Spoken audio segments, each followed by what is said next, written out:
berencana. Assalamualaikum warahmatullahi wabarakatuh. Hai teman-teman, kenalin, nama saya Hafranisa. Saya ini adalah peserta pelatihan dasar CPNS BKKBN untuk golongan 3 tahun 2021 ini. Nah, kami saat ini sudah berada pada tahapan kedua di pelatihan dasar CPNS BKKBN ini, yaitu tahapan distance learning. Di tahapan distance learning ini, kami belajar 3 hal pokok. Yang pertama itu manajemen ASN, yang kedua itu pelayanan publik, dan yang ketiga whole of governance. Nah, untuk manajemen ASN, di sini kita ada belajar tentang peran dan kedudukan ASN. Sudah tentunya kalau kita misalnya udah belajar, kita kan udah paham tuh.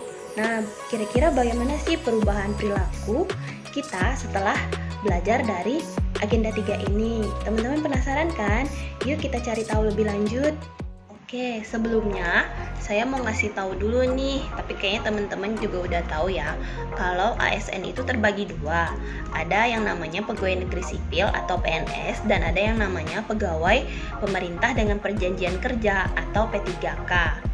Nah, sebagai aparatur sipil negara, sudah tentu PNS dan P3K ini harus terbebas dari intervensi semua golongan maupun intervensi dari partai politik. Nggak boleh nih ikut-ikutan partai politik atau ikutan politik praktis. Sebagai PNS harus netral dan juga bersih. Nah, kalau misalnya kita lihat dalam kehidupan kita sehari-hari, kalau yang sebelumnya kita pernah ikut partai politik atau misalnya ikut juga di politik praktis, sejak jadi PNS tentunya harus berubah nih, harus mulai netral untuk berpartisipasi atau memperhatikan dan mengawasi isu-isu politik itu boleh, hanya saja tetap harus netral dalam berperilaku, bertindak, dan juga berucap dalam kehidupan sehari-hari ini agar nasionalisme tetap ada di dalam diri kita yang memang dari hati kita untuk kemajuan bangsa ini.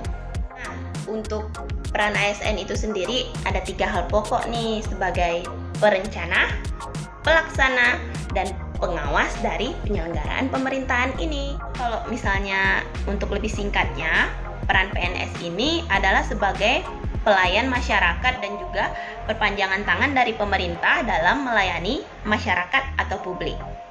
Dari situ saja kita udah tahu nih, sebagai ASN kita harus melayani publik dan mengutamakan kepentingan publik itu di atas semua kepentingan pribadi kita sendiri. Boleh lagi nih kita egosentris atau mengutamakan kepentingan pribadi kita. Nah, ini dapat dimulai dari lingkungan kita sendiri nih. Jadi yang sebelumnya abai atau acuh tak acuh terhadap lingkungannya, mulai saat ini harus lebih perhatian nih terhadap perubahan yang terjadi di lingkungan. Jadi kalau misalnya ada tetangga atau masyarakat setempat yang butuh dibantu, tentu kita harus membantu dong.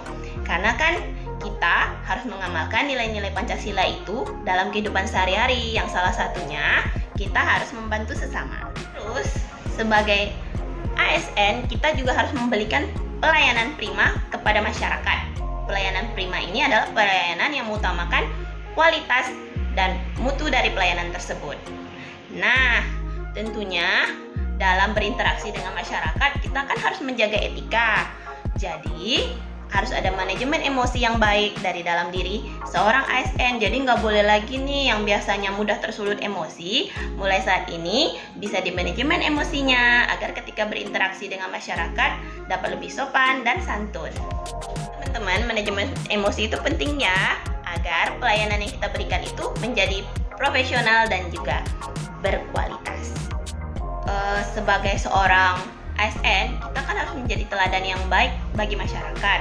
Nah, ketika kita aktif di media sosial, kita juga harus lebih hati-hati dalam share ataupun memberikan komentar di media sosial yang tetap menjaga keutuhan, persatuan, dan kesatuan bangsa. Karena kan kita harus mengayomi masyarakat dan juga publik.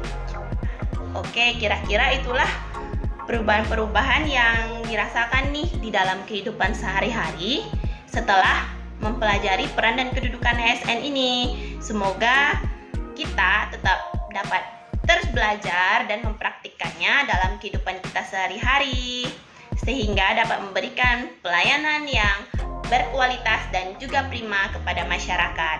Oke teman-teman, terima kasih atas perhatiannya. Assalamualaikum warahmatullahi wabarakatuh. Berencana itu keren.